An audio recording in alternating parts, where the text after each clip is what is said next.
GDP는 우리의 위트도 용기도, 우리의 지혜도 배움도, 우리의 열정도 조국에 대한 사랑도 측정하지 않는다. 그건 간단히 말해 삶을 가치 있게 만드는 것을 제외한 모든 것을 측정한다.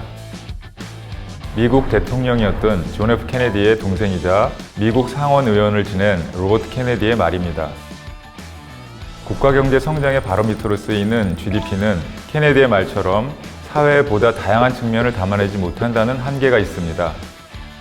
이 점을 보완하고 대한민국의 현재를 보다 입체적으로 분석하기 위해 경제인문사회 연구회는 키스디 주관 아래 국가사회 발전 지수를 새롭게 개발했습니다.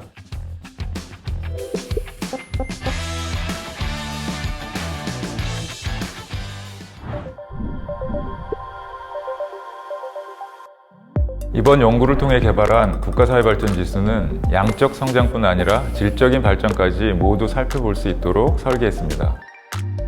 모두 7개의 세부 지수로 이루어진 국가사회발전지수 가운데 이번 영상에서는 6개의 지수를 집중 조명해 봤는데요. 첫 번째로 소개해드릴 세부 지수는 사회 구성원 사이의 신뢰와 갈등의 정도를 측정한 사회통합지수입니다.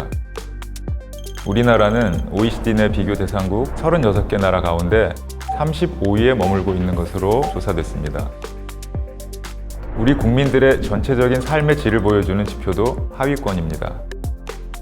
삶의 질 지수에서 우리나라는 비교 대상국 23곳 가운데 22위에 머물렀습니다. 환경 지표인 지속 가능 발전 지수는 OECD 회원국 36곳 중에서 26위를 기록했습니다. 순환경제, 물관리 분야 등에서는 높은 점수를 얻었지만 생태계, 에너지 전환, 기후대기 분야 등에서는 OECD 평균에 미치지 못했습니다. 국가경제의 역동성을 보여주는 경제활력지수에서는 좋은 결과를 얻었습니다. 이 지수와 관련해 우리나라는 OECD 국가 중에서 5위에서 7위권을 꾸준히 유지하고 있습니다. 국민역량지수는 OECD 평균에 약간 못 미치는 수준입니다.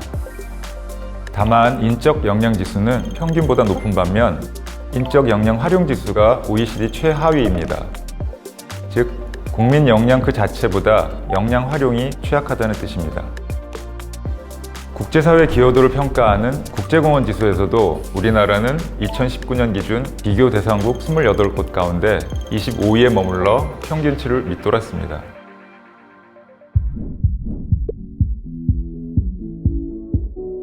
연구진은 국가사회발전지수의 세부 지표 7개를 혁신과 포용이라는 단어로 분류한 이른바 혁신 포용 전략적 나침반을 설계했는데요. 삶의 질 지수와 사회통합지수, 국가 포용성 지수, 지속 가능 발전 지수, 국제 공헌 지수 등은 삶의 질과 관련된 가치를 응축한 단어 포용으로, 경제 활력 지수와 국민 역량 지수 등은 기업과 국가, 개인 역량의 지속 가능성을 반영하는 단어 혁신으로 구분했습니다. 그 결과 우리나라는 헝가리, 에스토니아 등과 함께 중상위권의 혁신과 최하위권의 포용 포지셔닝을 가지고 있습니다. 혁신과 포용 모두 최상위권에 위치한 국가는 덴마크, 아이슬란드, 핀란드 등으로 나타났습니다. 이번 연구 결과의 의미는 분명합니다. 국민 통합을 위해 불평등 구조를 개선하고 포용적 기반을 강화해야 한다는 것이죠.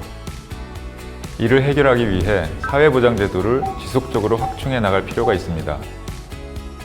주거격차 확대 등 사회통합 저해 요인을 해소하는 일도 병행해야 합니다.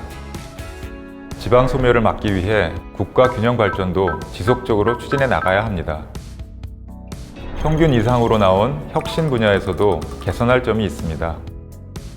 국제 특허 건수와 혁신에 대한 투자는 많지만 이런 특허나 혁신 투자가 높은 성과로 이어지진 못한다는 점에서 혁신 역량의 효율성에 문제가 있다는 지적입니다.